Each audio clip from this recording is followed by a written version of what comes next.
house. Whoa!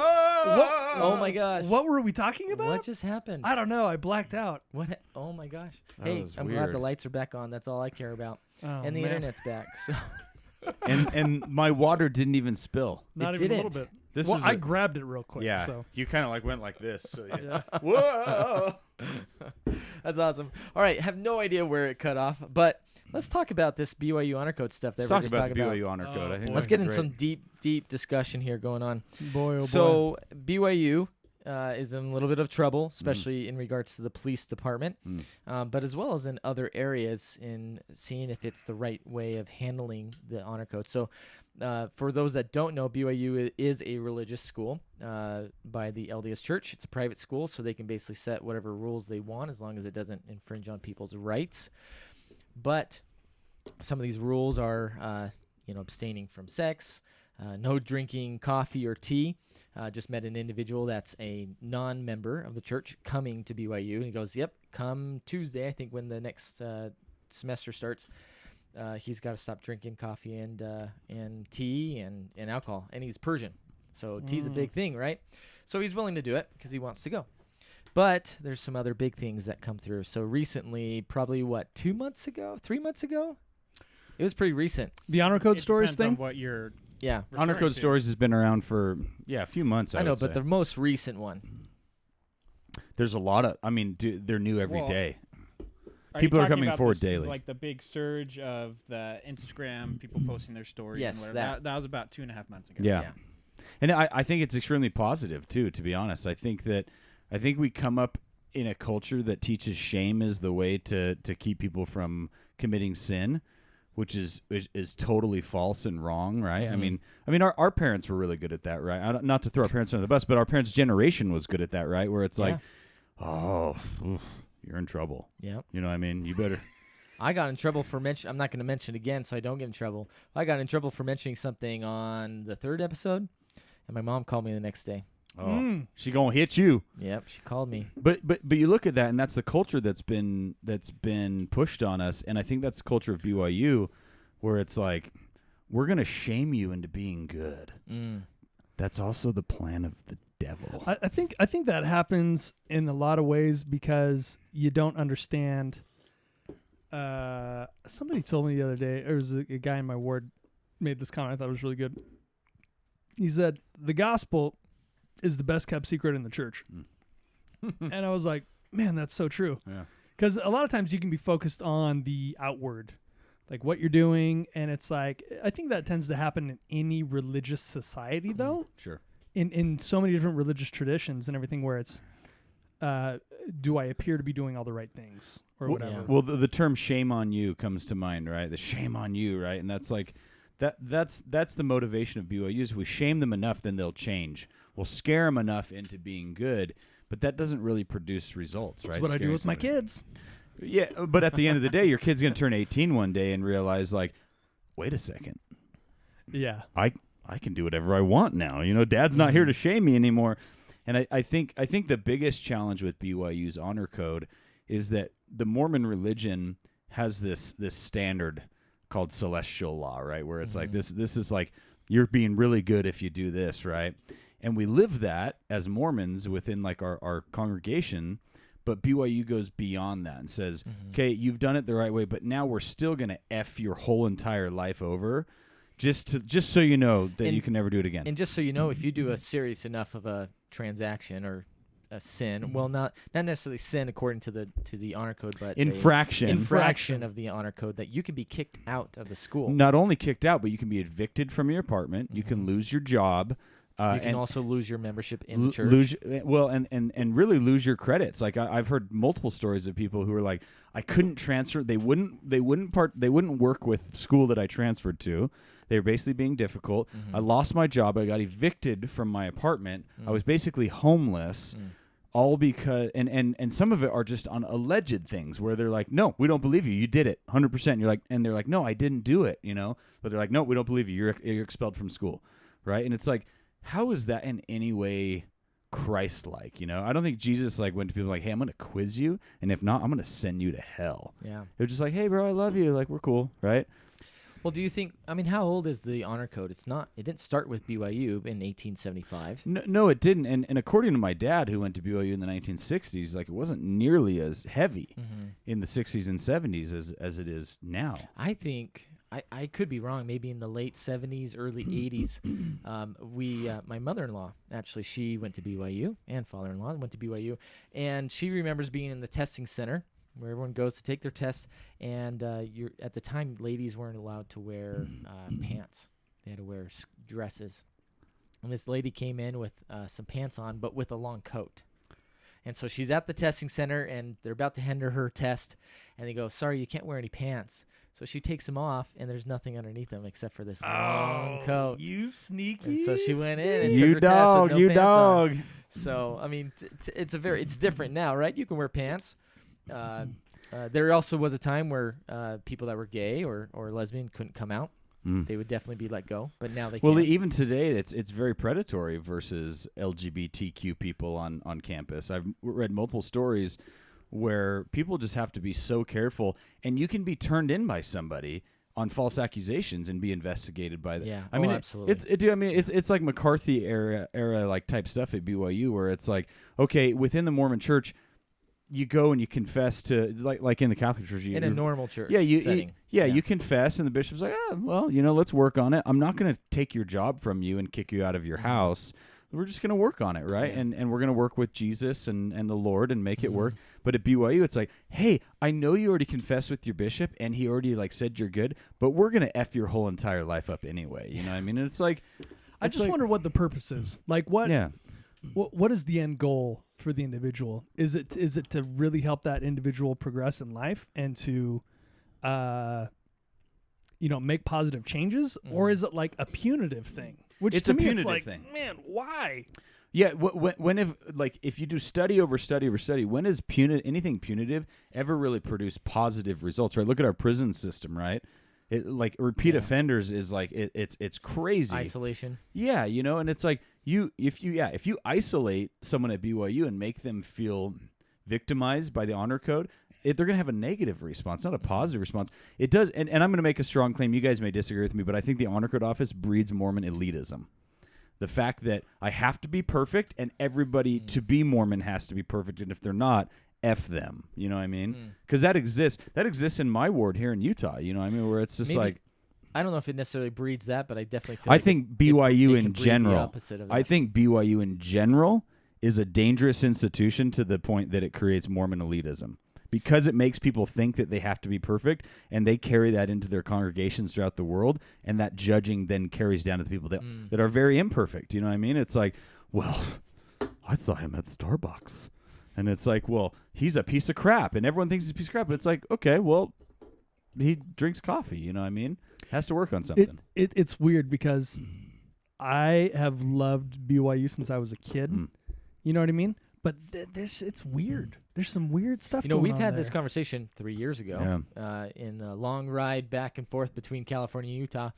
And I do recall there were some stances that some of the stuff that we've talked about, we definitely didn't talk about in just a little bit. We didn't talk about then. But Kyle, you made the point of, hey, you know what? You know what you signed.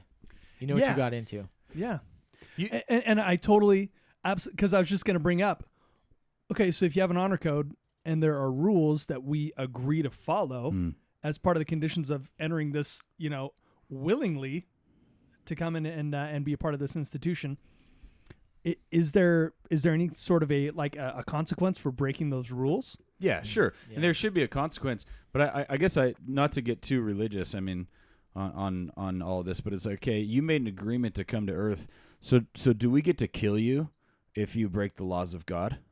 Well, there's a difference because in the law of Moses, you could. Yeah, in the law of Moses, you totally could, right? Are we living? Oh yeah, and we're gonna stone that guy. That's the thing. Is honor code is very pharisaical. It's very law of Moses. Yeah. It's not very much spirit of the law. You know what I mean? Because people make mistakes, right? They slip up. I mean, anybody could. You look at Lyman White or was it Francis Lyman? One of the last apostles to be excommunicated was apostle. It was adultery. I mean, he was an apostle. You know what I mean? They didn't kill him. I mean, obviously he was excommunicated, right? Yeah. But they didn't say don't come back to church. They rebaptized him and he became a member of the church again. Yeah. You know what I mean? It's like so BYU lives beyond this law of like hey, this is how the church does it, and this is all that's required of the vilest sinners to be able to like come back into the fold.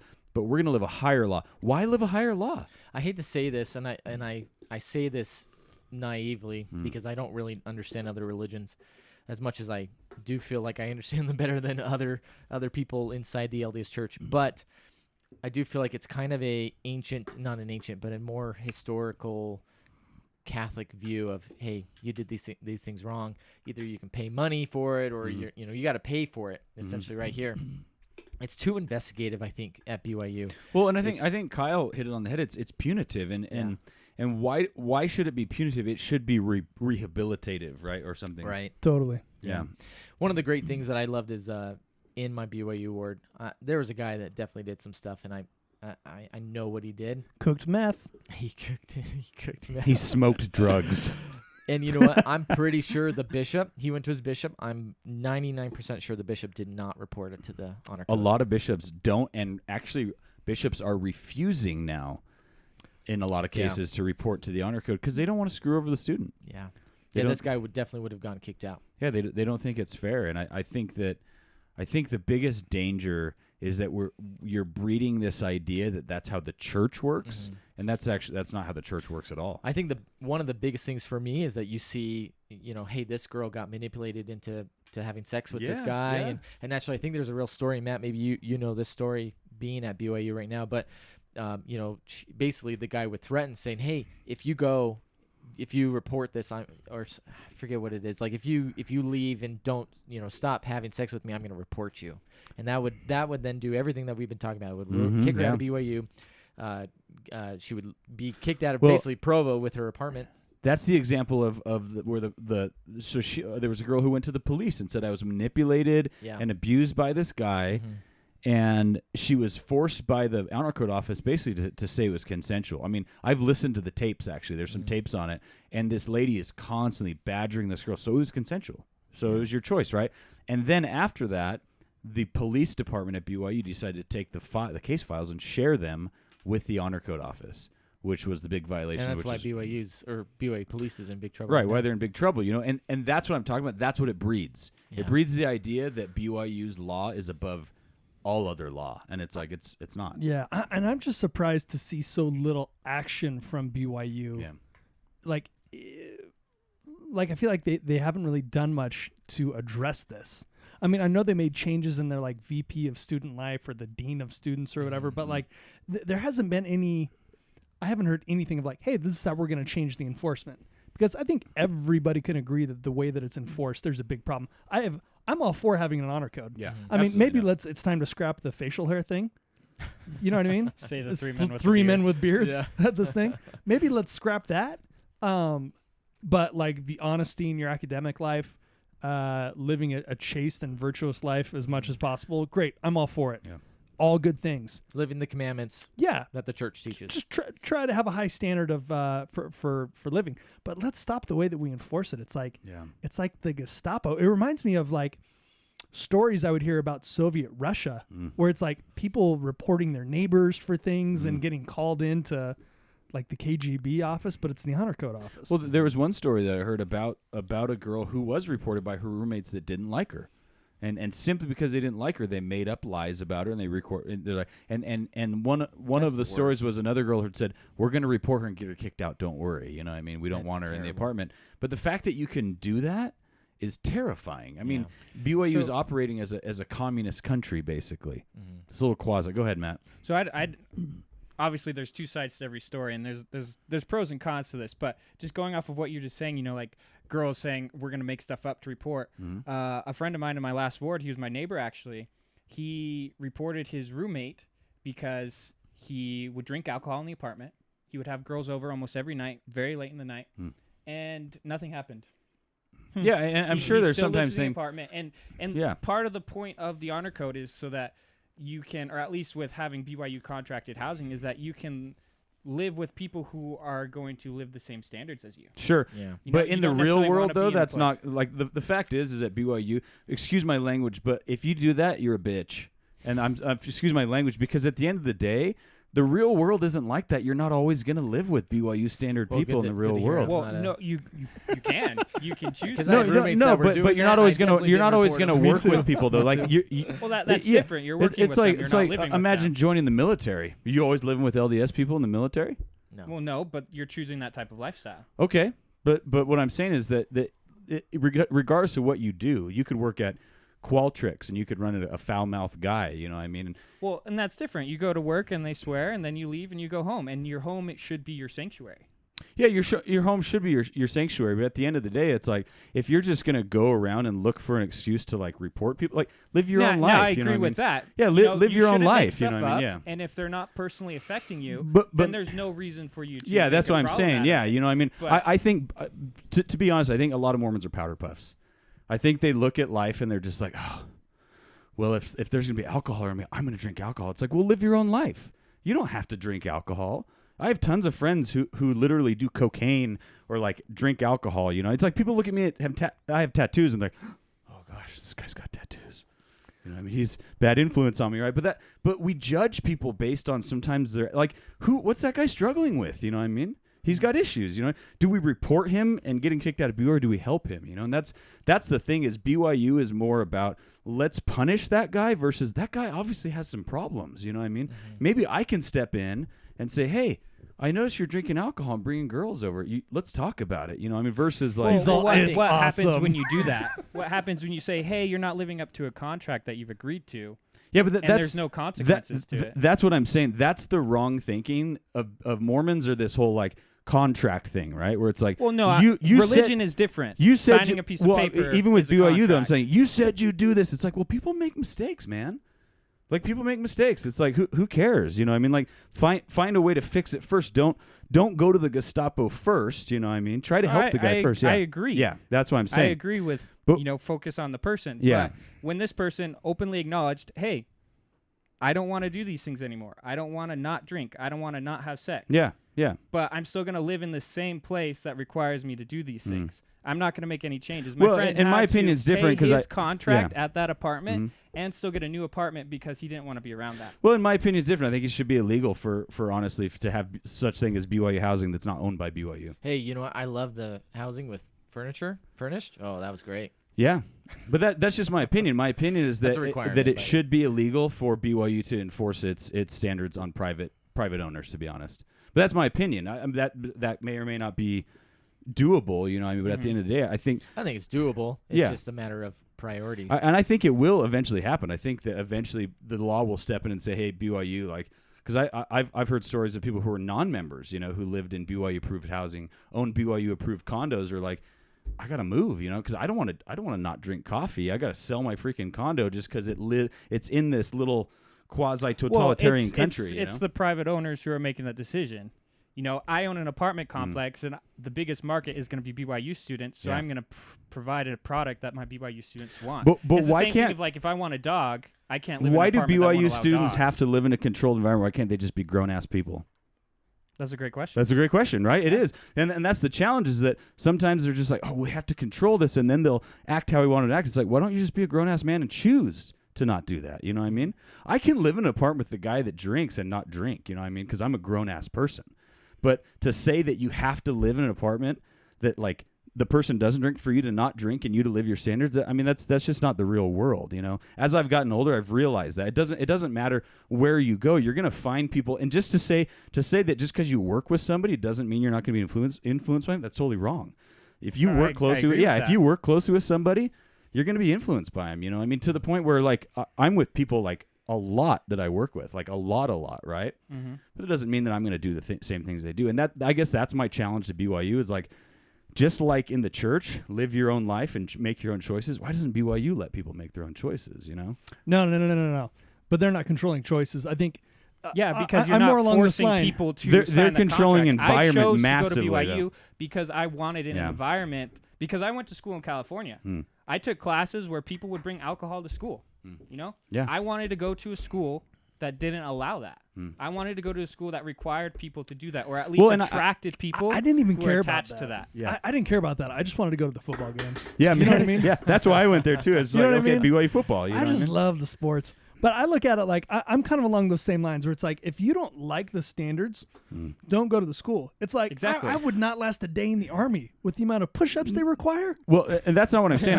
I'm saying that people make mistakes and sometimes over and over again. Yeah. And I agree with that, and I agree with the fact that there's a little less leeway with some of the honor code. While there have been some changes, you said Sure. you didn't know some of the changes, but now all cases of sexual harassment go through the Title IX office and have nothing to do with the honor Well, code. that's no better because the Title IX officers are highly associated with the honor code office. My understanding is that there's no connection whatsoever. You should listen to the tapes because Well, I don't know how far away the tape or how old the tapes are, Yeah. but that was the most recent change that they've made based off of the protest on campus and the Instagram page. So that was within the last month and a half. I think they got rid of the anonymous reporting thing too. They where did, like, yes. you have to like tie your, and I think that's great. I mean, I'm all for having the standards and having requirements. I have a problem when people start talking about control and they're like, oh, they're trying to control yourself. It's like, no, man, you No. signed up willingly. Nobody's forcing you to do anything. But it's like, I'm okay with having the honor code. I think it should be much more of a like, hey, how can we help this person? You know what I mean? Which is what the Church of Jesus Christ of Latter-day Saints promotes. yeah. I mean, that's the idea. It's not to be church discipline is never something that happens out of spite or like, hey, you screwed gonna up, condemn so you. we want you we're gonna out. hurt you We now. want to get rid of you. Yeah. Yeah. No, it's all about how can we help this person. I think if the honor code took that approach, it could be a great thing. Well, You know what I mean? The issue with the honor code is like we talked about. People make mistakes, but the honor code doesn't seem to take that into account. Right. They're just like, And- you suck. And I think the biggest, and I this mean, you is gotta this write is this is essays, where I see depending it. on it, how low it is. I had Yeah. a friend of mine that was in the band with me, and he had to write a 5-page paper. Mhm. Him and his buddies, because they did something on homework that they shouldn't have done. It was just joking around, and they had the honor code office No said, if you don't way. write this, you're in trouble. Man, I feel like I'm lucky. I never got called into the honor code office for anything, and like to be honest, I probably Even after all that cocaine that you sold on BYU campus. all of it. How do you think I paid for school? But like looking back at it, I was like, man, I never got reported for anything. I probably should have been in the honor code office frequently. I mean, just like curfew stuff. You know what I mean? Yeah. Like all of the little rules that are set up there. And granted, I never had any like major problems that would like require any kind of like church discipline or anything. But it's just like, I mean, with all the rules and things that I broke, I probably should have been, reprimanded at least, Yeah. or maybe a 3-page paper. And that's why I shared that story of my friend and his roommate was not necessarily to point out that like the honor code is necessary, but that in my personal experience, I have never met anyone who had extreme difficulty with the honor code. And that's not to say that these people who are telling these stories aren't being truthful and that they have not been mistreated. But I'm just saying it's not like that the honor code is the Gestapo running through every single apartment. I think it is rare cases because, things like staying at an apartment later than you should, or, I often go to school without having shaved because I have to shave for work all the time. So if I don't have work that day, I don't Not gonna shave. shave, I got You called know? out one time in a Doctrine and Covenants class. I had a teacher, bless his heart. We took a quiz, and he comes up. He's like, "I notice you haven't shaved," and I had some pretty good stubble. I mean, it was some pretty solid, like 4-day stubble. He made me come to his office when I had shaved, and then he would like count my like score on the quiz. No. Yeah, no, he's like, I'll wait until you shave, and then come to my office, and then we'll count this quiz for you. And I was like, I respect that. All right. I mean, I'm honestly impressed that any of you could deal with it. If I had an honor code, I probably would have just told him to F off, to be honest. But that's my personality. That's just how I am. It's like, okay, look, I know the gospel, and the gospel doesn't say that you are anybody. It never even mentions you whatsoever at all in any book of scripture or modern day revelation. So why are we having this conversation? You're not even a judge in Israel, and you have nothing to do with my eternal salvation. So why are you talking to me, right? Yeah. And I guess the other point I want to make is that some people, Matt, not you included, but some people are like, you should see the comments on this, like calling them liars. And it's like, that's not productive either. You know what I mean? Yeah, like, would you lie about that kind of stuff? Yeah, why would you lie about it? You know, I mean, and certainly Unless you want to get your roommate in trouble. certainly why would you? I mean, that's the Pharisee in us. You know what I mean? Where it's like, well, they must be lying. And going back to the contractual thing, it's like life is not a contractual thing. You know what I mean? Like you made a commitment to come here, but the fact is we screw up every single day. constantly, consistently. But that's why I say the harm of the honor code is that it teaches us that we actually have to be near perfect when that's not true whatsoever at all. You know what I mean? Should we try to be? I don't even know that we should try to be. We should try to be the best that we can be. You know what I mean? But the idea of perfection is pushed on these people at BYU, especially through the honor code, and I think that's dangerous. That's just my opinion. And I'll agree with you that I think when people make mistakes is when you have to be, you have to make that leeway. But I think it's when someone's like, I want the benefits of BYU, Sure, but I willingly acknowledge that I do not want to live. I'll agree with you there. Code. Yeah. I think that's the point of the honor code, is to be like, if you want these benefits, you need to live this type of standard. Now, when you make mistakes, I totally agree. Yeah. You need to be willing. I was at a party. I didn't think there was going to be alcohol, but I drank. I made a mistake. I made a mistake. That's a completely different circumstance. Sure. Yeah, the guy making meth in his dorm room for sure should be kicked out of BYU. Exactly. Well, he signed the probably contract. also go to jail. Yeah, I think he did go to jail. But it's I totally agree with you on that. Like where you're blatantly disregarding it versus you know what, I have a problem and I need help.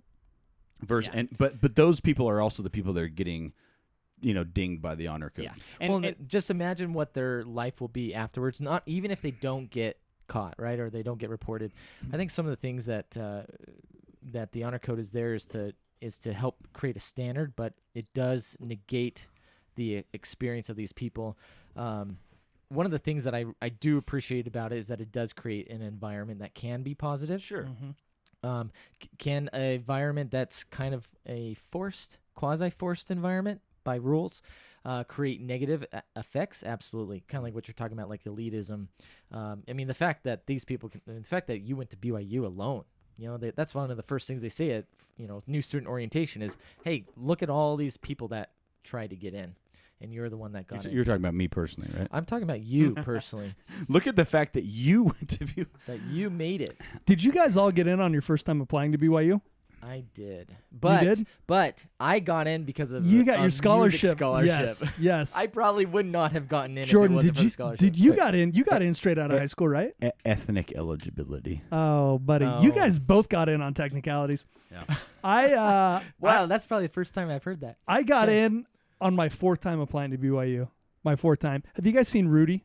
Yes.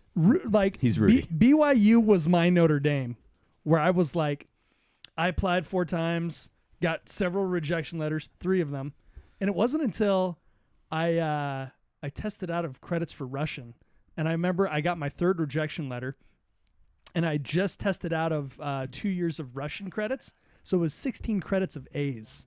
I remember going into the admissions guy, I was like, well, if you could look at my transcript again, and he just looked at the last semester and saw 16 credits of A's. He's like, oh, yeah, we can let you in. And Kyle slipped a $100 bill his way. I was like... He's like, across the table. My friend Mr. Franklin here. First, he's like, Mr. Washington. Yeah. Mr. Lincoln. He's all try again, pal. It's got to be at least 10 Hamiltons. One of every denomination he sent his way, finally. No, I got a number 4. 4th time going in. And it's tough to get into that school, man. It's tough, especially if you're a slacker like me. Well, with all being said, I do like BYU. I love the sports there. I loved my time there. I loved all my professors there. I kept a beard the whole entire time I was there, to be honest, and I just told people to shove it, and it worked, to be honest, in most cases. Maybe because they thought I was like a ruffian or something like that. I think they were being patient with you. Yeah. What you're asking for. No, the reality is I actually had a beard card, but well, if they didn't know that, then they're being patient with you. Yeah, no, I had to show it several. Assume that's what's I had to show it several times, but yeah, no, they're being patient, and I don't mean to come down on all Mormons. I'll be honest, and this is controversial. I'm going to say this, you know what I mean, but I'm not culturally Mormon very much, you know what I mean, and Scott and Kyle know that maybe a little bit more than other people, but I guess that my beef with what BYU does is it teaches that there's only one way to be a Mormon. And it's the BYU way to be a Mormon. I would disagree, I think, with that.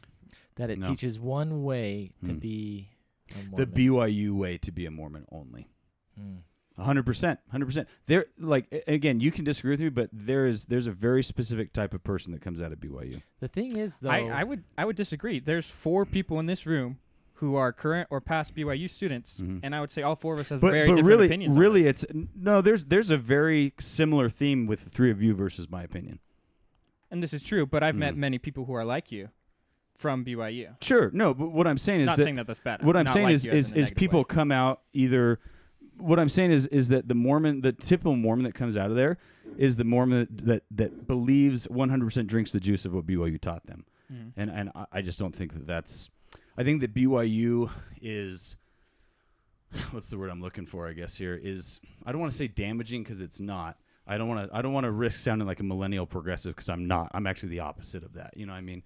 But the reality is, I think social justice warrior. I think no, yeah, I'm definitely not a social justice warrior, but I think that BYU is much more damaging than we like to admit. And as we get older, we see that. Like I was when I was your age, I was like 100% BYU. You signed a contract, honor code 1,000%. You know, Joseph Smith, blah blah blah. You know what I mean? And now as I get older, I'm like, I see the world differently. You know what I mean? Whether I'm right or wrong, I don't know. You know what I mean? And I'm not saying I'm right and you're wrong, or you're right and I'm wrong. That's just my opinion. Yeah. And I maybe I associate myself a lot more with people who have had that experience. You know what I mean? And maybe I get a little bit more of that. No, other than you guys in this room, I don't really hang out with Mormons. Yeah. To be honest. And the friends that I do have that are Mormon have left the Mormon church. Yeah. And so I get a different perspective. And the reason for leaving isn't like we're rebellious. It's like, I don't believe, you know what I mean? It's like, hey, I respect that. You know, why don't you believe? Yeah, I could see why you do that, you know, versus just the cliche that we hear so much of like, well, they left because they're rebellious. You know what I mean? It's like, that's not the reason why everybody leaves, you know what I mean? So for me, I have a different perspective because I'm not much older than you. How old are you, Matt, by the way? I'm 24. 24. You know, so I've lived 11 years longer than you have, you know what I mean? In those 11 years experience. A lot can happen, yeah. Yeah, a lot can happen, you know what I mean? So that's just my opinion, you know what I mean? Not to come down on BYU, because again, I think BYU is a great institution, you know what I mean? I voted for Mitt Romney, you know, I'm very, very passionate about who coaches the BYU football team. Kyle knows that, you know what I mean? Yes. But at the same time, I think that more could be done. Like Kyle said, I don't think enough is being done to correct some of the things at BYU. And I think that there's a lot of apathetic people who are just like, well, it is what it is. Yeah. You know what I mean?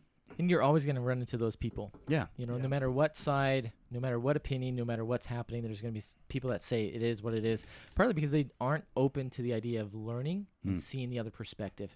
And that's one of the reasons why I love having conversations with you guys, is because we get to talk about those different perspectives. I think there's definitely validity on both sides. It's kind of like politics. You know, there's no one politician that's perfect. There's no one party that's perfect. There's no Donald Trump. There's no there's no one side that's going to have everything right. And the other thing too is, what is right? You know, it's all comes down to essentially your own personal beliefs. In this case, obviously all of us here in this room are, that's not what BYU teaches. well, I'm just messing with that's you. the thing, I'm though, messing with you. But that's the thing, is I think it does. I mean, especially we all studied Arabic, Middle East studies and Arabic majors. I mean, gosh. Well, they are religion very, of, very. The religion of BYU would teach the contrary. That truth is not arbitrary. That it's very, very, very, very subjective. Right? I mean, right? Excuse me. According to BYU, and again, I'm a Mormon. I'm a card-carrying Mormon, if you want to call it that. You know what I mean? But BYU would teach that Mormonism is the correct religion, correct? The true and living religion. True and living religion. So the true and living religion. So they're more partial to. There's different types of truth. I think you're arguing that truth as in like religion, what's right and wrong. Mm-hmm, yeah. You know, we believe in the church that Well, it's a restored church. No, but I was there's just truth in, poking the like, bear at BYU. What is your reality? And I think that's what Scott's talking about here, is like, what is my reality, as in whether or not it's right or wrong. I believe we're wear living in a beard. simulated life where we have plugs in the back of our heads. So we're in the Matrix. Yes, we're in the Matrix. Jordan always gets that crazy stuff. I think maybe what you might be referring to is talking about maybe the brand of our religion. Brand, yeah, that's a good. You know what I mean? Because like you can look at the spectrum of members of the church, how we adapt the gospel and how we relate to it. What's the word I'm looking for? Apply it in our lives. You know what I mean? And a lot of people will apply that differently. Like I remember hearing a story about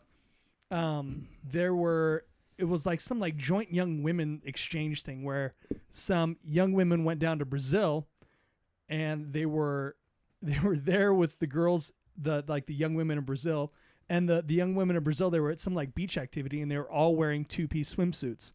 And the members from America that came down, they're like, oh my gosh, you're wearing two-piece bathing suits. Like, that's totally like off limits. You can't do that. That's haram. Forbidden. But then the Brazilian young women were looking at the American sisters, and they were like drinking Cokes, and they're like, you're drinking caffeine? And it was this weird like point, like I think of the meme where it's Spider-Man pointing at himself, you know what I mean? Where you know what I'm talking about, the two Spider-Men. Anybody familiar with the internet here? I don't know what you're recalling. America It's a great Online. meme. But it's like it's. I think that there are definite brands and ways, and this doesn't just happen at BYU, but this happens like across the church, where you'll find somebody whose family culture or whatever, the way that they applied the teachings of the church in their family are totally different. Like the way that our families probably apply the church, you know, teachings, and ours probably totally different. Caffeine was forbidden. Yeah, growing up for sure, yeah. Absolutely forbidden. Not in mine. Well, I'll drink to that. Kai loves his caffeine. Love my caffeine, my vitamin C. But anyway, so I think BYU certainly promotes. There is like they have their brand. You know what I mean? Of like church living, and I think that has really kind of aligned itself with the honor code. And it's like, okay, this is which to like a large extent, I think is a great way to do it. Yeah. You know what I mean? It's like, it's preaching the ideal where it's like, these are the things that you should absolutely avoid and things that you should do or shouldn't do, which like, I mean, if we're talking about like requirements, isn't the requirement perfection, or at least striving for perfection? But I think the difference can be in a church setting, something like that happens. You go to your bishop, you talk about it. All right, it's cool. We're going to move past it. No worries. But with the honor code office, it's like, oh man, you got to write this paper. We're also going to kick you out, and you're going to have all of these other consequences that really don't exist in like church Nowhere discipline. else. There are nowhere no else, real consequences other than like, hey, maybe don't take the sacrament for a while. Or if it's serious enough, hey, you can't be a member of the church for a year or two. And that's like the worst it could possibly be. That's the worst it could be. But in your life, And you're being fellowshipped the whole time. yes. But outside of that, like professionally, your living arrangements, there are no consequences. No. Yeah. None. Yeah. Well, so and it's I think that's the beef that a lot of people have. It's like, don't ruin their life. Like, discipline them. You know, make them take a break for a semester if that's the case. But I think we're all on the same page there. yeah. You know what I Your mean? explanation, the brand, I think, is what's key, and that's a great explanation of it. It's like, but my point, I guess, is that does that make it the right brand, or does it make it a safe brand, a good brand? You know what I mean? Because I think that. And a positive out of this, just to kind of mention this, and my dad and I were talking about this, is President Nelson. Okay, President Nelson's the president of the Mormon Church. He's the oldest, or he has taken the calling as prophet. He's the oldest person. He's the oldest person to have ever taken. Really? In latter days, not in the in Bible latter or days. anything Yeah, like that. yeah. In these days, and the thing that's refreshing about him is my dad. Dude, was he's like what, 94? He's 94. Yeah, Dude, he is like, he's hardcore. He's still skiing, Yes. dude. The benefit That's to him, awesome. though, is that according to several people who have the know, he questions everything. He says, "Well, why do we fold our arms when we pray? Yeah. Why do we wear ties to church? Why do we go to church for 3 hours on Sunday? You know Why do we say this? Why do we Love do it. that? You know?" love it. And that's totally open game, because it's like, okay, where in the scriptures does it say you have to get on your knees, fold your arms, and bow your head? You know, I mean, within the Catholic Church, you know, a lot of times you have the hands pressed together. You know, I mean, you have a lot of different ways of praying. And same thing with church. You know, I mean, it's like never says you have to wear Sunday best is a Baptist term. You know, I mean that's been around for a long time. So a lot of these cultural influences. Is it a bad term? No, it's certainly not bad. Yeah. No, I don't think it's bad at all. I don't think it's wrong to wear your suit to church. I think it's respectful. But at the same time, I think it's refreshing to have someone who's finally saying how much of what we do is our culture, and how much of what we do is our actual is doctrine of our church. About eternal salvation. Yeah, how much of it actually matters. And I think the reason he does that is because he is compassionate. He realizes there are a lot of different types of people. Rather than us trying to change everybody, why don't we find out what's necessary and then embrace all the different types of people we have in our church? Isn't that funny how the leadership, I mean, everything we've been talking about, well, mostly in regards to the LDS Church, has really been about the BYU honor code so far. But then you talk about the upper leadership of the LDS Church, namely the president, the top honcho here, and this guy's questioning, what do we do? I think that speaks volumes. Yeah. Unfortunately, I wish hopefully it'll trickle down into the BYU honor code situation, and maybe it's got to think be it will. It line probably upon will, line. yeah. It'll get there eventually, but I really admire that. That's something that really makes. I think for a lot of people that understand the circumstances that may have been harmed by BYU's honor code, Sure. can say, hey, you know what? At least there's the gospel. Well, Totally. all my experience with like high up church leaders, like apostles, has always been extremely loving and positive. You know, those aren't the guys who are looking to like pin things on you. You know, and those are the guys who are like, we love you. Yeah. Doesn't matter. And that's, I was talking to my daughter about it the other day. She's 10 and she's starting to kind of understand different things. And I was like, honey, when Jesus was alive, he went to the sinners and the sick. That's why the Pharisees didn't like him, because he didn't want to be homies with the Pharisees. Pharisees like, oh, if this guy's like the king of the Jews, we should be homies. Why doesn't he want to hang out with us? You know what I mean? Well, but he's also taking away their political power. Sure, he is. But at the end of the day, one of the reasons they didn't like him, it's because he hung out with, like, why is he hanging out with lepers and sinners and tax collectors? The publicans. And the reason. Why is because he's like, he wasn't there to produce a result. He didn't go to the sinners and be like, hey, I'll hang out with you, but you got to come to church. Yeah. He's like, I love you. Yep. I don't really care about the result. I just want you to know that I love you. I'm going to heal you. Do what you want with it. You know what I mean? Like, praise me, and I'm blessed are you for praising me. But at the same time, it's like, I'm not going to say the guy that didn't praise me is going to go to hell. I'm going to heal him anyway because I love him. And I think that's where we're going, where the Mormon church is going now, maybe where they didn't go in the past, versus the old way of like, well, you're probably going to hell. Well, I think you're seeing a separation of that literally in the terms that you just used, where you just said the Mormon church. And it's like, I feel like there's been such a shift in recent years to, okay, this is the Church of Jesus Christ of Latter-day Saints. Like, Sure. There's the Mormon way to do things, and then there's the, disciples of Jesus Christ. The true way to do Christian things. way of doing things, Yeah. which is yeah. And I think things are going that way, and it's so refreshing to see that, where we're kind of letting go of certain like traditional things in the church, where like the 2-hour church block. Amazing. They had it in the Middle East when we were there. Yeah. Oh. It was the best. It was so good, especially So since good. I didn't understand half of what they were saying. Yeah. Well, I went to the English branch, which is actually one of my regrets about my time there. I wish I would have gone to the Arabic. But anyway, it was so nice to see that, where it was, and granted, the structure there was a little bit different. Instead of having hour-long blocks, it was just 20 minutes. You still had 40 minutes. You still had 3 classes, Yes. 3 sessions, 3 blocks. It was That's similar how 40 they do in minutes long. primary. Yeah, they still do in primary. Yeah. Yeah, I mean, like I taught primary on Sunday, and it was a 20-minute lesson, and the kids paid attention the whole time. It's like, this is magical. That's my calling right now. I teach the 8-year-old kids, Nice. I teach the 11s. and it's like They're great. it's like you're in there for 20 minutes maybe. You can like pack a couple of morsels in there, and then it's like attention span's gone. And church is over. Yeah. And it's like perfect. Yep, especially in today's world of all the entertainment. Yeah. I mean, I've only got one kid. How many do you have now, Kyle? 7. 4, number 5 on the way. 5. Sorry, 5. I thought 7. 5 on the way. It feels like 7. Jordan, you've got 3. All I know is that my kid has to have the screen. If I'm doing something with work, she'll come up and climb up on my lap. She goes, "Oh, let's play a game. Well, let's watch something."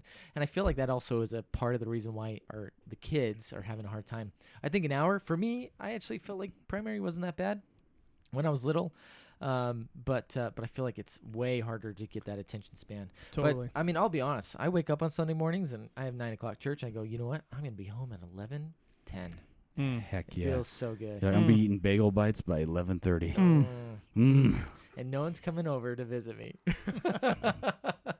So, all right. Well, let's kind of change the subject here a little bit. We've been talking about a lot of the BYU situation. And That got heavy. It did get pretty heavy. Dude, Matt, I go Matt, heavy or really- don't go at all. Dude, freaking Matt's a genius here, and Matt's on boots on the ground at BYU. He's boots on the ground. I want to make my stance clear. Things can change. Things can improve. I just feel Yeah. like too often when we try to change things, and this isn't just BYU Honor Code, I mean just social things in general, I think we're often too negative sometimes. Sure. Yeah. But yeah. And that can be with anything. You know what I mean? Guys, I'm like metal. I go heavy the whole time. I go heavy the whole entire time. Well, I'm But glad you just haven't started it's screaming at classical. us. It's But- classical metal. Jordan's got his brand, and it is hardcore. It is hardcore all the time. All the time. Scott knows that, and it has its positives and negatives. I think in business, it's been really beneficial because I jump in head first and don't look back, and and kind of go for it. You know what I mean? I think that, and I think Jared, who also works with us as well, he's our CEO, kind of like that as well. You know what I mean? That you find those people, and there's a good balance. You have to have different types of people, right? Just like you said, maybe and again, I don't disagree. I don't agree necessarily. You have different types of people that come out of BYU, right? You have to have those different personality types. Let me ask you this question, Scott. This is something that Kyle and I got on the topic of on the way over here, and it kind of has to do a little bit with the church. I think that the church is funny in a lot of ways because we in our tenets, we believe in keeping the law of the land, but we're also extremely loose and somewhat speeding. No, speeding. If you're my mission president, you hate red lights. He'd run every red light possible. But illegal immigration is something that we talked about, and the church is very loose on that. Oh boy. Yeah, and we had some. Kyle and I actually probably sit on the same bench in this vein. But I'd like to hear, and I think you probably do too, because I think so. I already know that we're probably on very similar grounds here. But I think that there's a lot of people in Utah, since we're sitting in Utah, who are on the other bench. They're sitting on the other side, where they're like, illegal immigration is the devil, and it brings all this drugs into our country, and it's terrible, and we should kick them out. So I just kind of want to bring that up. And now that Matt's here, and I know that Matt has a strong opinion about things, I like to kind of hear where he sits and maybe I think one of the biggest things about illegal immigration, well, one, let's state the facts. It's illegal immigration right now, and I do believe in obeying the law of the land. But if you, again, I mean, we've already talked enough about the LDS Church, so might as well keep going. What does the LDS Church do? When you are being interviewed to be baptized to join the church, one of the questions is, you obey the law of the land. And if they're an illegal immigrant, what do? They still baptize them. They say it's okay. Hey, you're here. And church is pretty liberal in that area, I think. Very liberal, yeah. And it's always been interesting to me because we're so conservative in a lot of ways about the things that we believe, but then when it comes to but again, there still are people who are on the other side. But it's like, I was telling Kyle this, like, my wife's half Mexican. Her brother-in-law ran across the border when he was 13. He's a millionaire now.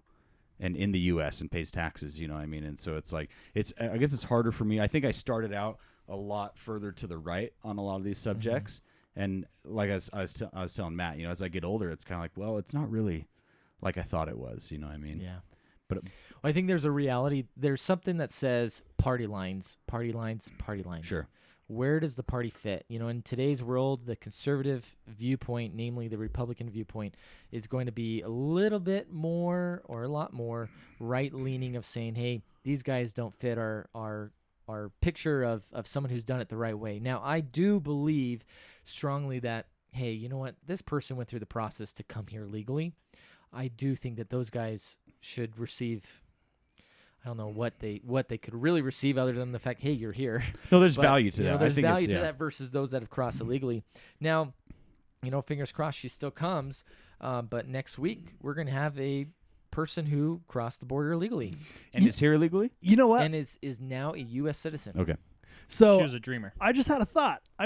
She was a dreamer. So the kind of person that you want in the United States, like contributing to our country, is like a hustler. Right?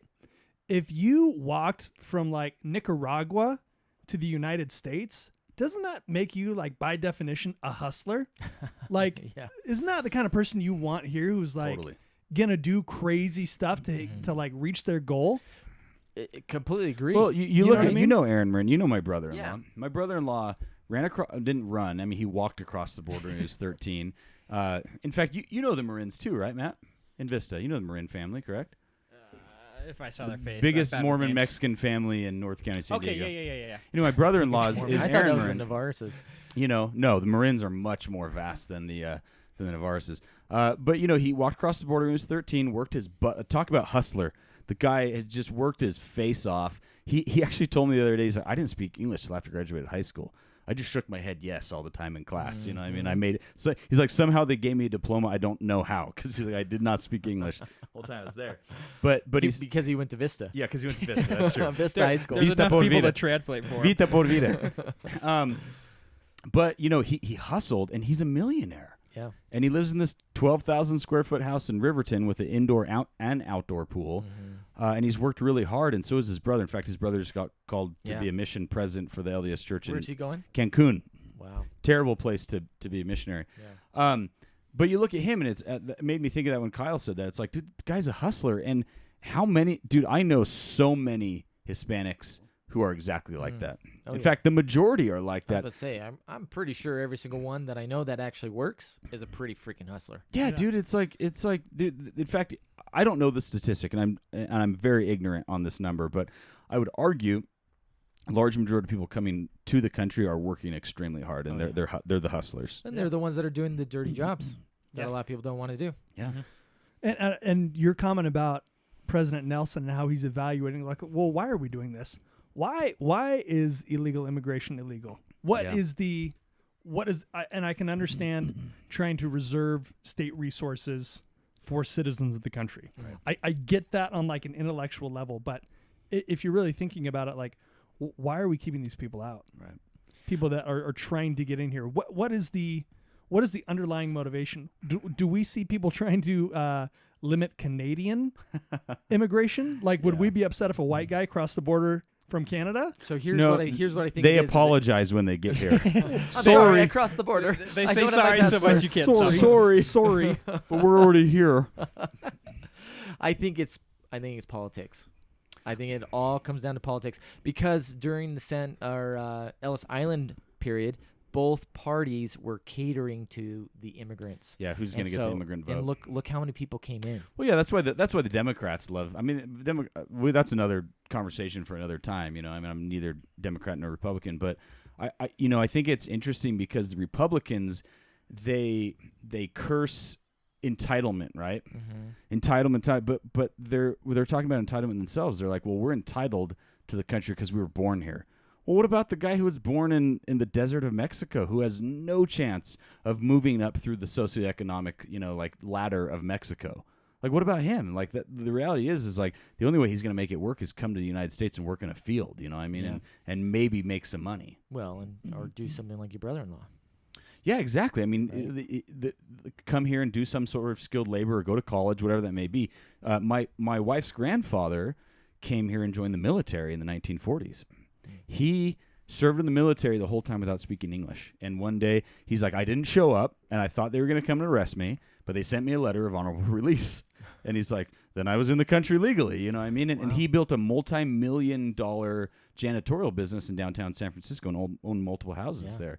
You know, so the American dream is real for anyone. it totally is, and I think it's And actually. I think it still is. I think the Definitely. Mexicans want it more than a lot of people in the U.S. Yeah. Well, that's why they're.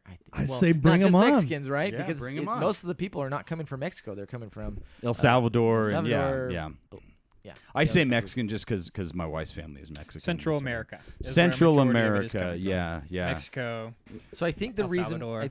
I think going with your question or Latinos. your point there, Kyle, is I think it comes to politics. The Republican Party is not.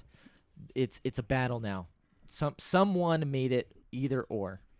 Well, I don't know if it was the Democrats. I would or have to Republicans. disagree with that as a modern topic. Immigration has been a problem, not necessarily a problem, but a topic of discussion Oh, for since years. the It's creation like of the 80s. course. country. You know, course. well, in the beyond beginning that, of the yeah. country, it was strongly encouraged, depending from where you were, and it's always been immigration and its issues are inexplicably tied to racism.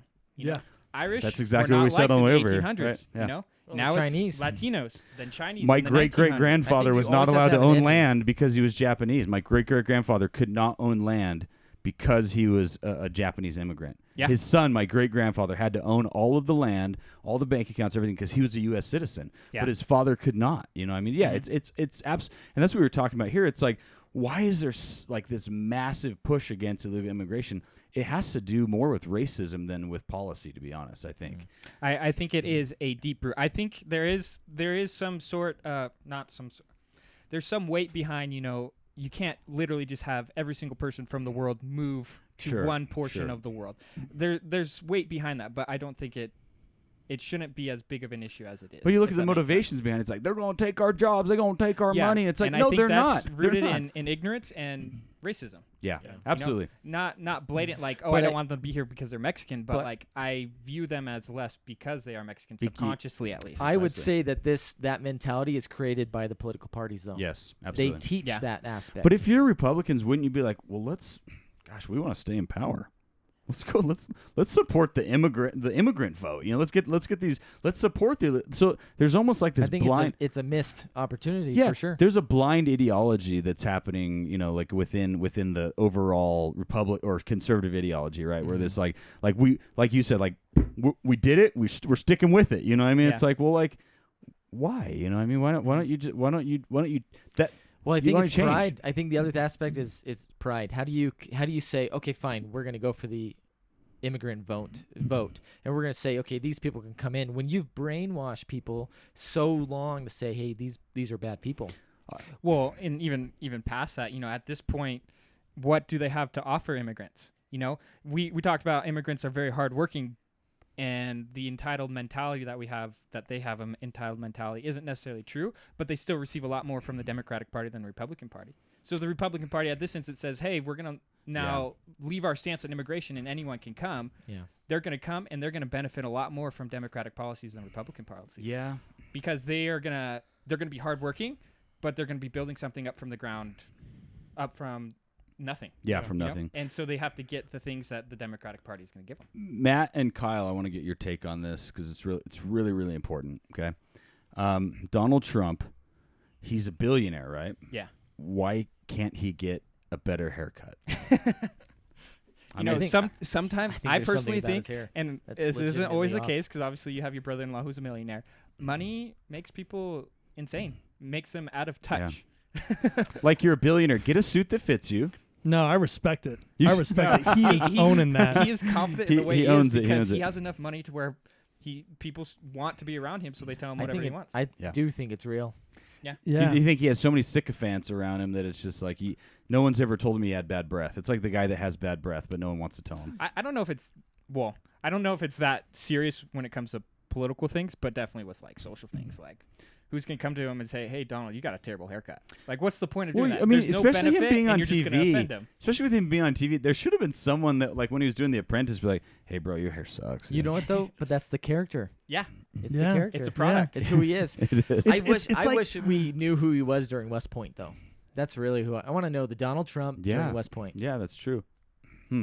It's like if he had just a giant booger hanging out of his nose and nobody says anything about it.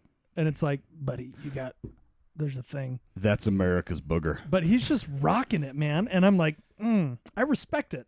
I respect the hair. Yeah, I guess the guy's 72 or 71, you know what I mean? But at the same time, it's like, we were kind of talking about this before where it's like, okay, Donald Trump has a huge opportunity here, okay? If I was Donald Trump, I'd be like, okay, number one, I'm going to get some hair plugs.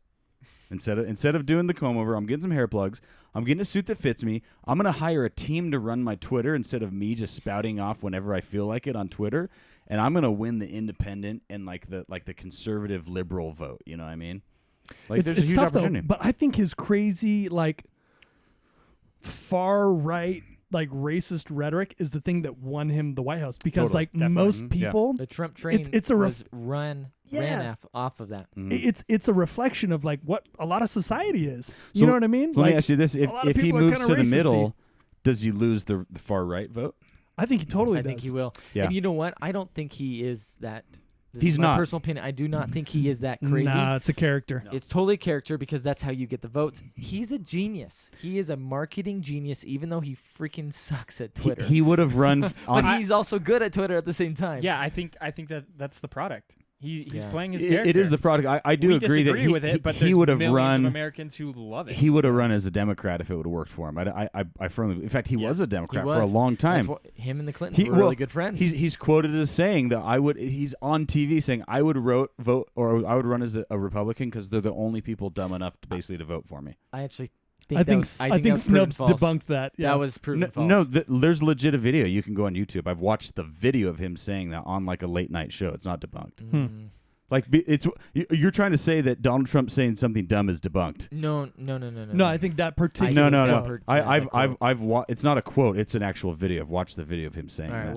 we'll have to find it. You but should see. I'm pretty sure I've watch seen things where it says that watch was false. anything from the '80s on Donald Trump, and he says whatever the hell he wanted to say on TV. Well, You know he, what? he still says whatever the heck. That's he what I'm wants. saying. Yeah. So I mean, it's like Donald Trump's not dumb. You know, I realize he's not dumb. Is he reckless? No, I think he is calculated. Like, the guy knows how to play the part, and whatever team he has surrounding him that is like feeding this character that he's built is like genius because they got him into the White House. I think that's true, but I think we're giving him too much credit here, to be honest. Yeah, Could be. I think it's a combination of him knowing that like if I say these things, it's gonna work out, and the atmosphere being right. But for he could the have a country team wanting that could something say different. that better. You know, I mean, that's what I'm saying. Yeah. It's like get a team to say it better, and don't make spelling errors so that the media thinks you're an ape. You know what I mean? But, It's that, like, but true. that's his tactic. That's working. no, that's with bullshit. His followers. That's like saying Elon Musk always like smoked weed so that he could like devalue his stock and buy it. You know what I mean? Like I think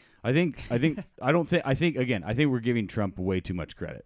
You're probably I could right. see that. Yeah. I could see that. Yeah. It's crazy though that guy is in the White House. Yeah. And to me, even Fox News says, "What is presidential anymore?" Yeah. During Trump, what is a it? presidential candidate anymore? And it's Yeah. just kind of sad because you have this idea of the United States and like a great noble everything, and then you kind of learn more about everything. You're like, man, that kind of sucks. Like a lot of stuff sucks about the way the government operates and our role in certain things in like world politics and like the way that politics is just turned into team sports. Yeah. And it's like your team is awesome, the other team sucks. Have you seen that Weird Al video? The Weird Al music video about that? Our team rules, your team sucks. No. No. It's basically the same Hey, thing. his parents are were in Fallbrook. Were they really? Yeah, they died of carbon monoxide. That is. Well, Really? Glad I know that. way to kill the no. That sounds like there's a story behind that. You know what I mean? All I know is that being from Southern California, Fallbrook is what, a 20-minute drive from Vista or less. Yeah. So his parents lived in Fallbrook, and anytime he had a concert in L.A. or San Diego area, he would pick them up with a limo, and then all of a sudden, his parents died of carbon monoxide poisoning. That is terrible. It is terrible. Assassination. That's I feel really sad for him and his parents. Anyway, sorry. I feel like Donald Trump. it's time for a word from our sponsors. Yeah, word from sponsors. Hey, another reminder. So we are now officially, Red Bull is not a official sponsor, but we would love to have you official sponsor. We definitely need to get more viewers and more listeners. So those of you that are listening on iTunes, if you leave us a positive review for every month for the rest of the year, we will either send a random person chocolate chip cookies that are to die for that my wife has, a recipe that her brother is always killing for. But then also she's from Maine.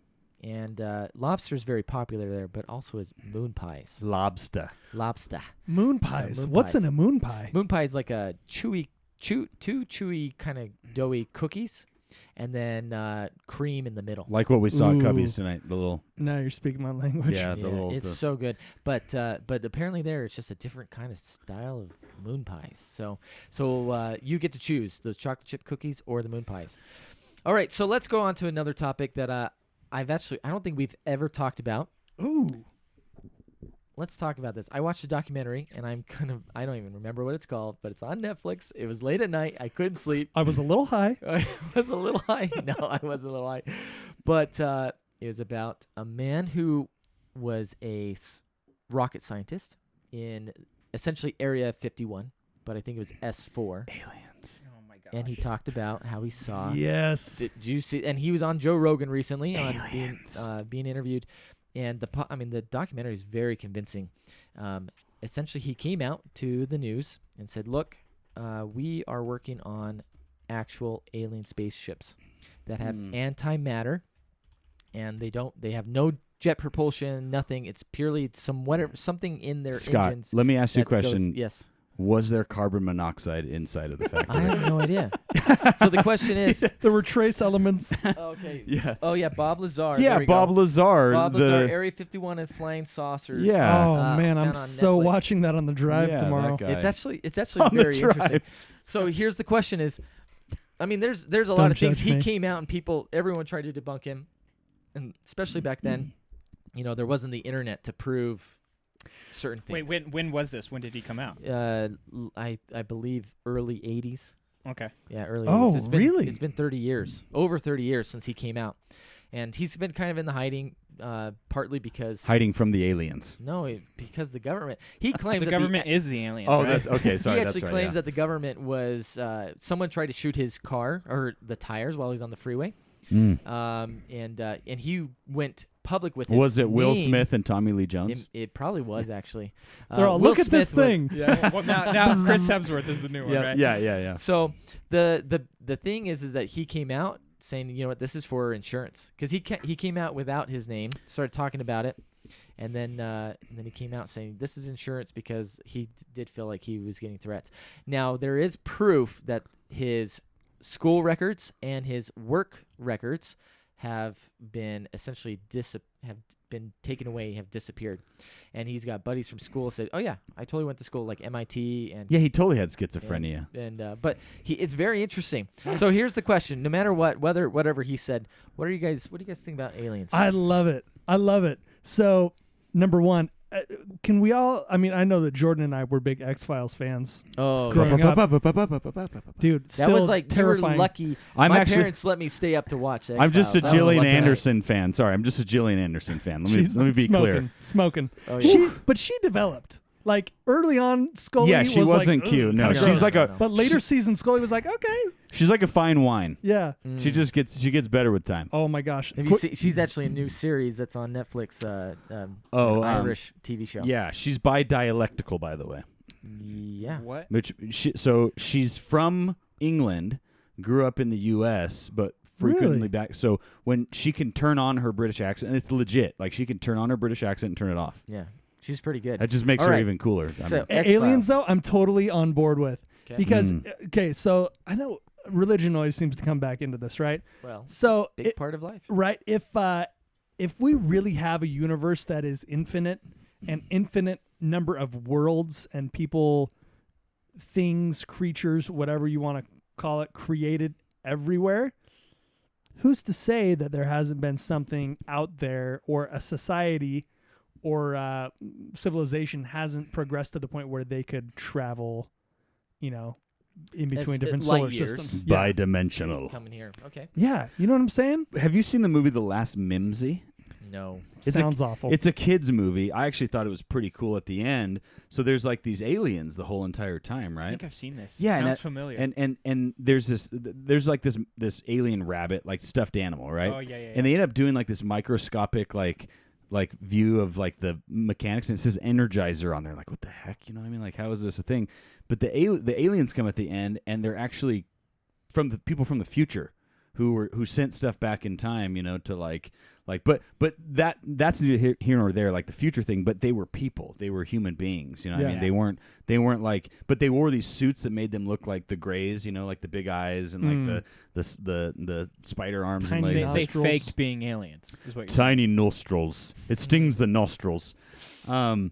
But So aliens are future humans. dude, well, I'm not saying they're future. I'm just saying if there are aliens, they're probably. I think they us. probably are yeah, humans. I think they're They're humans. very similar, if not the same structure. Well, as as humans LDS as we know doctrine, we do believe that there are other planets that have things that are created in the image of God, just like humans on Earth are created in the image of God. So Yeah. why not, if God created all of these planets and all of these stars and constellations? Well, there is obviously. Dylan just said he's watching the podcast. Segue to dinosaurs, and it will be a grand old time. He says, "That's the best." Oh, that's I love coming. it. We got to have Dylan on this show. That'd Oh, be yeah. great. So here's my big question. Okay, why would the government hide aliens? That's the point of this guy in the documentary. He You goes, know? "Look, I think you lose this control. needs to come out." You lose control. So if Everyone just starts eating each other and freaking out. it goes right? crazy, right? Yeah. If you know that there's some other worldly power out there, I mean, it could be anarchy. Oh yeah. Well, What's the why- purpose of why- life? if Why there's would something- that cause anarchy? No, just knowing that there's some other force that's out there. I think Yeah. you would get a lot more crazies out there. You'd see a lot more cults, a lot more of the we're gonna join the spaceship comet people and The lizard mass people. We're gonna suicides wear and the stuff like that. Purple Nikes.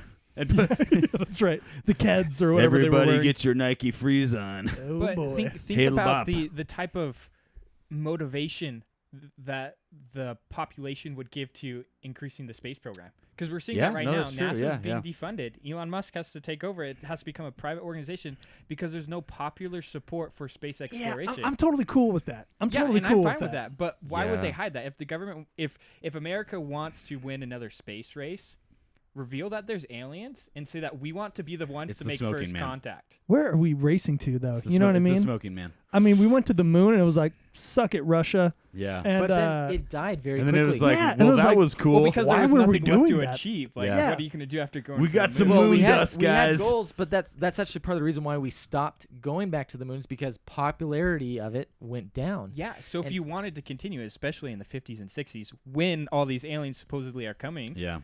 just Well, reveal it's that, just like- and you have popular It's just support. like Loch Ness in Scotland.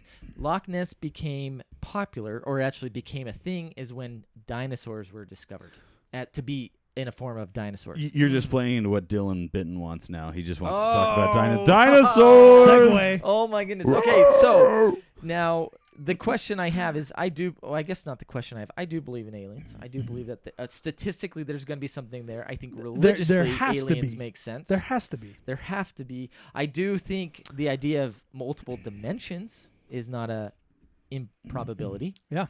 I like the idea of knowing that there's a Scott somewhere out there that does have $1 million, and he's doing good with that. So $1 million. do you believe there's alternate versions of us? Sure, why not? Mm. I don't think that. I think that goes against the I don't think so. internal. I don't or think it works. internal No. But I identity. think Being a in the celestial idea of the realm of possibilities that I don't remember all the details, but I'll at BYU, again, religious school, freshman year, Mike Denny.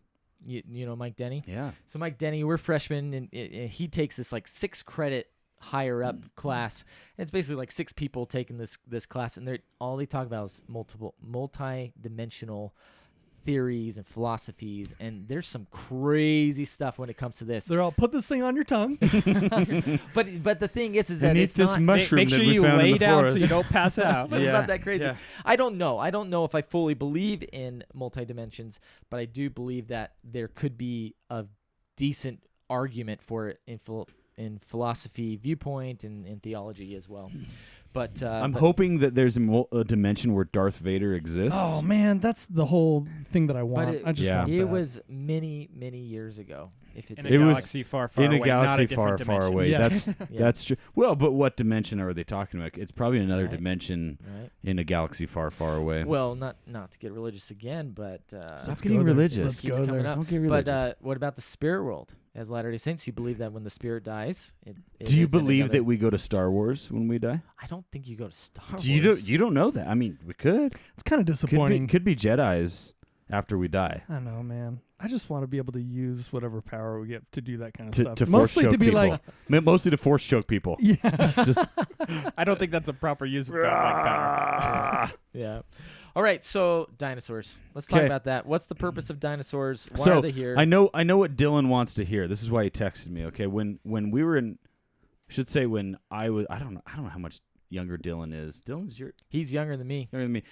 Anyway, I think he's 2 or 3 years older than me. yeah. So he, I actually think he's like 28 or something like that. Yeah, something. He'll so probably that's text 4. me in a second and tell me. But Dylan and I experienced what could only be called ignorant, not even ignorant, ignorant. Okay.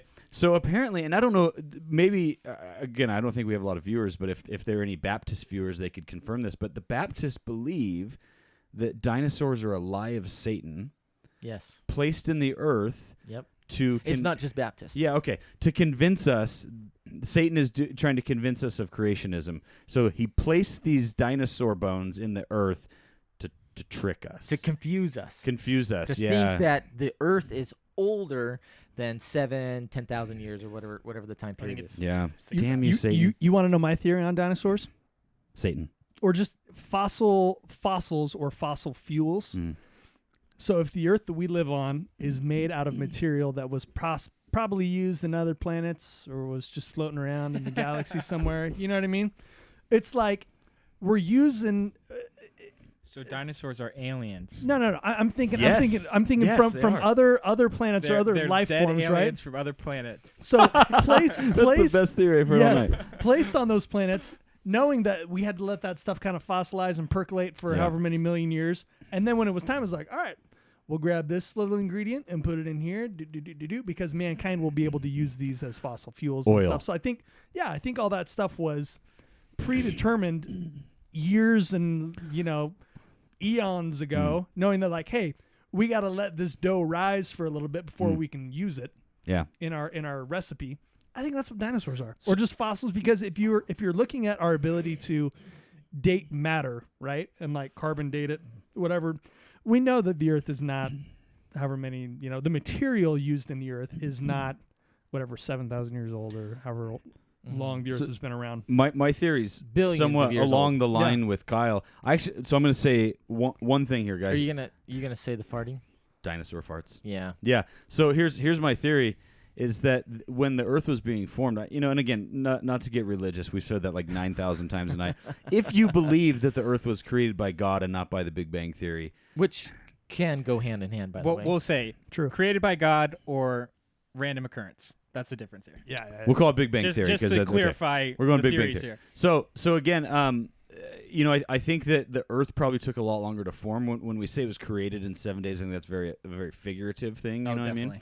So I think it took millions of years to do. And I think when it was first formed, the atmosphere was different. You know what I mean? And it was thinner. And these animals were used to fart and poop and burp and die and get buried, become fossilized and contribute to things like fossil fuels, and the atmosphere and basic, like today, like cow farts, are a theorized, maybe not proven, source of climate change. At least a massive contributor to CO2 in the atmosphere, cow farts. So you think of all these millions of T-Rexes out there just ripping giant farts, and these farts are they're adding more methane, to the atmosphere.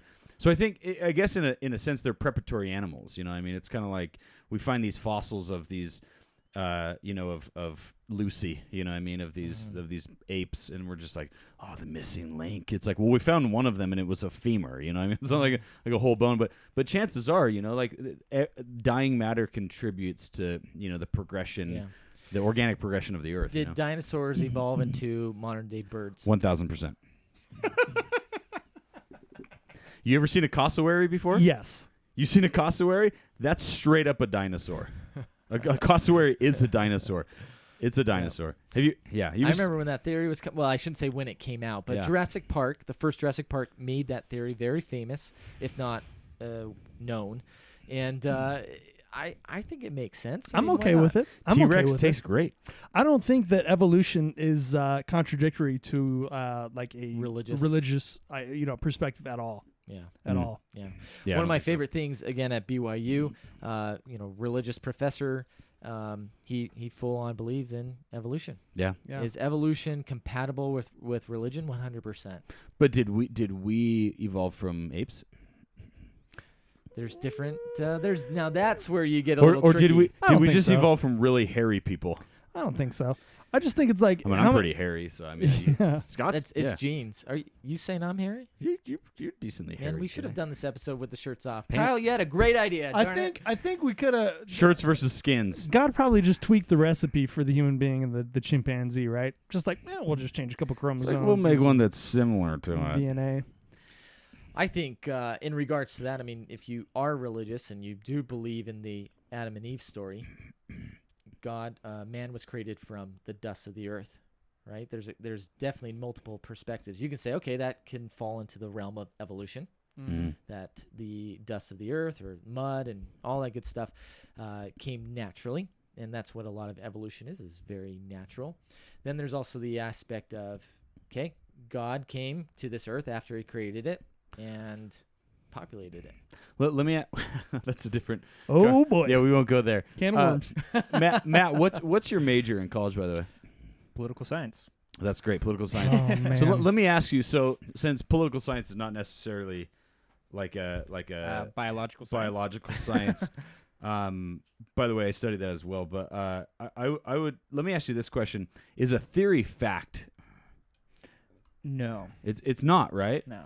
But yet, a lot of people in our society, especially today, are Yeah. pushing the Take it as a idea that fact. theory. No, a theory is almost fact. It's almost fact, so it's fact. You know what I Yeah. mean? But It's what like, the smart people say, so it must be true. right. So it But must the smart be people true. also used to say that the Earth was flat. Well, smart people are Mm. saying it's a theory, but they want to say that it's fact, and so the people believe it. like Bill Nye, the non-scientist guy, oh my God. who's don't actually an get me on that engineer. He's guy. not a scientist, by the way. He's an engineer. But like stuff like that, where it's like, you know, and we're creating this pseudoscience. Like you look at all these science jumping to like the transgender issue now, you know what I mean? Where it's like, we're going to deny the fact that gender dysphoria is an actual disease, and we're going to back the science that you can choose your own gender. Gotta be careful. That's violence here. That's. I thought this was a safe space, though. This is a safe space. All right, It is a safe space, but at the same time, I mean, if you're gonna let some transgender males that are transitioning to females compete against natural females. Well, I'm not saying that you cannot become a female if you're that you cannot transition to being a transgender person. I'm just saying that that's my opinion. I have no problem with transgender people if they want to be you. Yeah, you be if they want if we had a transgender person here and she wanted to be called she, I would absolutely refer to her as she out of respect for that person. You know what I mean? If Kyle wanted to be called Frank, I'd call him Frank just because I respect Kyle. You know what I mean? So, but I think that there's this pseudoscience. Like, not only are we just acknowledging theories now, we're literally making up our own science. Yeah, because theories generally are, because there's hypotheses that are a looser form of a theory. They're your idea, and then a theory, as far as my understanding of it goes, when I took opening biology at school, theories are the more confirmed. Like, multiple people have done tests to confirm that this is our best guess. But there are still so many variables that we just don't even know could exist.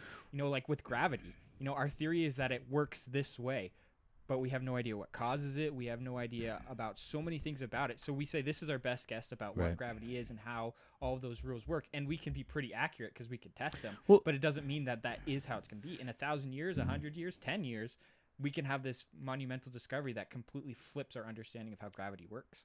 Well, it's kind of like the composition of the atmosphere of Jupiter. You know, I mean, we're like, well, based on mathematics, it's made out of this. But it's like, until we really go and take a sample, we really don't know. You know, but the theory is correct because the math makes sense. Yeah. You know what? I feel like Star Wars ruined astronomy and things like that for me, because it's like, now it's boring. Why are you gonna go to Jupiter, man? There's nothing cool happening on Jupiter. No.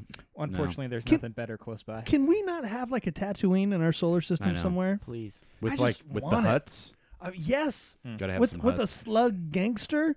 Yeah. I want the that. Ewoks, And dude. That's where I want to go. What's that, like Hoth or something? And the guy that talked like this. Endor was, Endor, there was we go. the Ewoks. Sorry, Yeah. I was a little too young for the It's all right. the original trilogy. I'll let it slide.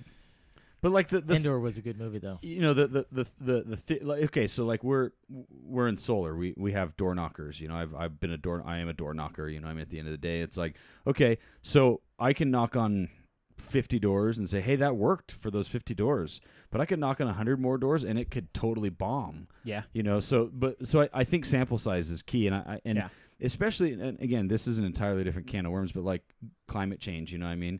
The data is just too, and I could get torn to shreds by a million people on this, but it's like the data is inconclusive. You know, we didn't start tracking really real-time data until the 1970s. You know, and anytime they say like, well, the average temperature was this in 1920, they're aggregating data from different points of the world that doesn't represent the total change in temperature and across who's to the say world. it's not a natural occurrence? Like, are we and Liberals. You know, climate change can be totally real. I don't know anything about the science, but theoretically, right?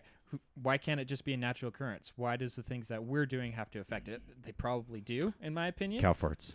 Cow farts. Yeah. Yeah, we're going to ban cows, according to the Green New Deal, right? Yeah. But, you know, I agree. There are some things to where, like, yes, there's enough supporting evidence to be like, okay, I give that a 99% chance of being true. But then there's other things of, like, depending on what data you look at what sample size you look at. Well, so real quick, and we probably shouldn't jump into this, but like AOC, right? Not to get religious or anything. Not to get religious or anything. AOC. I think we should talk about this. So the Green New Deal, right? So I was thinking about this the other day. I'm like, okay, I don't dislike a lot of the parts of the Green New Deal. You know, I think that You want to give jobs to everyone? well, we're in solar. You know, Well, what I mean, there's so good that's ideas and fantastic then for there's us. impractical ideas. But here's my big beef with it. I'm like, okay, cool, America, good, we got America covered. What about everybody else who doesn't give a shit? Yeah. Across the world, you know what I mean? We're like, yeah, that's cool, America. We're not doing that. You know what I mean? I think the statistic was like America, the United States, more specifically, accounts for like 17% of like the contribution to climate change. You know what I mean? It's like, and that could just be 60% of all statistics are made up on the spot. But it's like, okay, so let's say it's even like 50%. Like, how much will that really impact? You know, and then AOC, when you get voted out by a Republican and they unwind everything, you know, I mean, like, what makes you think that doing a Green New Deal is gonna impact the world? You know? Yeah. Here's what I think. I think it's well intended. I think AOC comes from a liberal mindset of, hey, this is what you're going to study in college. This is the mentality that you have. And she got into political power, and she basically, the Green New Deal, especially the earlier versions of it, were written like a college paper. So wait. So would you say that a university shapes someone's personality in the way way they view and think about the No, world? not at all. Wait a second. Go ahead. No. I definitely think that it does. Yeah. But we can talk about that later. That was a good even one. more. That That was was a good. good one. I'm just saying. Just tying it back. Yeah. And I do think that there's a lot of good things. Can we absolutely be better at protecting the earth? Absolutely. I freaking love recycling. I have solar in my house. I have worm compost bins. You have rainwater collection. I have rainwater collection. You're a hippie, Scott. I kind of am. I actually had some friends from Kentucky, good friends that I knew in Seattle. They moved back to Kentucky. They were driving through, and we went out to dinner. And like, Scott, we're kind of worried about you. What are you going hippie on us? Are you going liberal on us? I'm like, oh, no. I'm just self-conserving. I do believe that we can always do our part, and that's. You're like, no, I get plastic bags every time. Don't worry. Oh, I do get plastic bags, but I reuse them as much as I can. As trash bags, right? As- Yeah, as you don't trash take them back bags. to the store. No. He throws No. them in the street just to make sure that he's not No, fully. I throw it in the lake. Gosh, Make sure people get this. Utah. That's why it's Utah Lake. Yeah, it's all my fault. That's why all the He's, trash. he's is in always Utah Lake. taking the plastic part of the 6-pack thing and finding dolphins and just putting it right in front of the dolphin. Yeah. No, it's good. It's good. I think it's Oh, good to man. protect the environment, but I do think that I do think it's politicized, Yeah. right? Mhm. Well, how about this, guys? I think we've been going for quite a while. I think if we had started earlier, I think we could keep going, but We it's could getting have pretty gone late. all night. We could. What time is it? It's 12:10. I just like my Oh my mic drop there at the end. I'm sorry. I just really enjoyed that part. Yeah, It good. was good. As he looks at me. I haven't Yeah. been awake this late in a dog's age. Really? There's something about having 4 kids Yeah. that just wears you out. Like 8 o'clock, I'm like, Yeah. can we go to bed now? Is Yeah. that Yeah. cool? It's Can like we do that? we're gonna watch the show in bed, right? Good. Which means I'm gonna fall asleep in the next 10 Immediately, minutes. like during the opening Yeah, credits, it's I'm like- all, Yeah. out. I feel like if we don't eat nachos tonight, then it's gonna be incomplete. Yeah, the Red Bull certainly helped. Yeah. I mean, That's good. I plowed 2 of those things, and I'm starting to crash hard. Oh, yeah. Well, thanks, guys, for coming on. It's always a pleasure.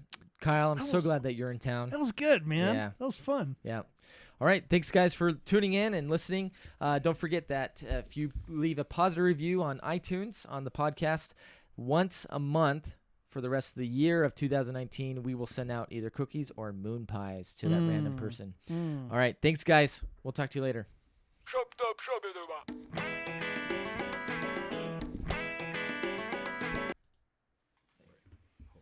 Cool. All right. drop this mic real quick? That was good, man. That was fun. That was good.